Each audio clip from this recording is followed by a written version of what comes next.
અમરેલીમાં ચિત્તલ રોડ પર આવેલા ભાવકા ભવાની મંદિર નજીક આજે 24 વર્ષીય યુવતી પર હિંચકારો હુમલો થવા પામ્યો હતો।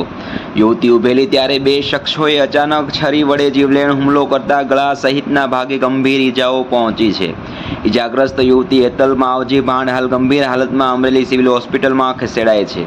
યુવતીના પ્રાથમિક નિવેદન મુજબ વિપુલ નામના શખ્સે હુમલો કર્યો હોવાનું સામે આવ્યું છે, ત્યારે પ્રેમ પ્રકરણને કારણે હુમલો થયો હોવાનો પ્રાથમિક અંદાજ પોલીસ દ્વારા વ્યક્ત કરવામાં આવી રહ્યો છે।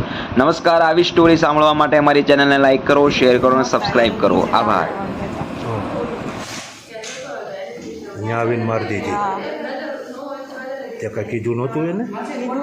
હા તોય મારવા માંડ્યો આવીને। હા કેટલા બધા હતા, બધા ઉયા ગયા હતા, હા કોઈ બચાવી નહીં મને। કોઈ બચાવી નહીં, હવે ડૉક્ટર બચાવશે ને પોલીસ આવે ને પોલીસને એનું નામ દઈ દેજે હા, જેને કીધું છે ને। બોલ। ગળામાં મારી વધારે તો। હા ને કોણ હતું મારું આમ? એક બીજો એક છોકરો હતો, કંઈક એને ઓળખતી નથી, આમ ચહેરો થોડોક યાદ છે। હા ચહેરો યાદ છે? હા દોસ્ત